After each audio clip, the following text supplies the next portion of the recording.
If you're training your dog, skip giving them treats as rewards and do this instead. Because if you are going to be training your dog and they are food motivated, you're going to be using food as a reward, you want to make sure that you're not giving them a ton of extra calories. And if you're constantly giving them training treats or bigger biscuits or those high value things, they're going to have a lot of extra calories. So instead of that, what I want you to do is go to their food, whether you're giving them kibble or unkibble or some type of mix, if you're giving them some human food, whatever you're typically giving them, I want you to measure that out and then take part of that meal, the allotted food that they're allowed for the day, and use that as their training treats. Put that inside of your training pouch and give that to them throughout the course of the day as you're training.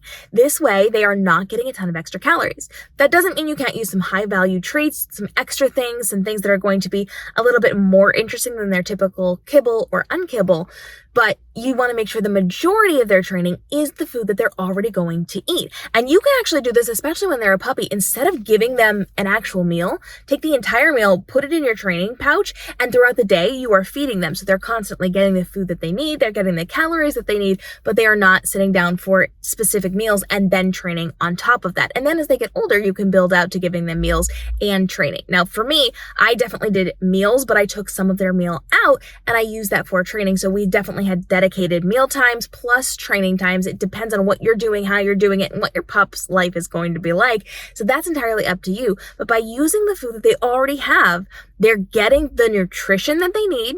You're spacing it out throughout the day so that you are not, especially as they're puppies, you're not risking them having their tummies turned while they're playing or any bloating because it's spaced out throughout the day. And then you always have something on you to make sure that they are being rewarded when they're doing things well, especially when they're babies and you're training and you're rewarding every little thing.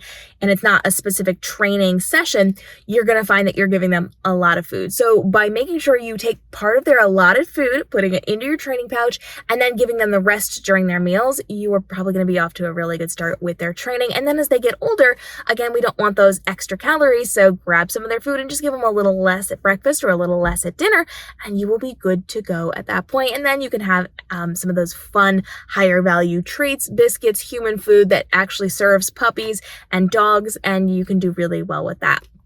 If you want more ideas on snacks for dogs or how you can be training your dogs, we've got lots of playlists here on the channel, and we drop daily videos helping you navigate the world of being a dog parent so that you can level up for your pup and give them the best life possible. So follow along and let me know, where are your hesitation areas? Where are your frustrations? So that we can continue to bring really great guests onto the show and create that daily content to make sure that you are living your best dog parent life with the most amount of stress-free life choices as possible. We'll see you in the upcoming episodes.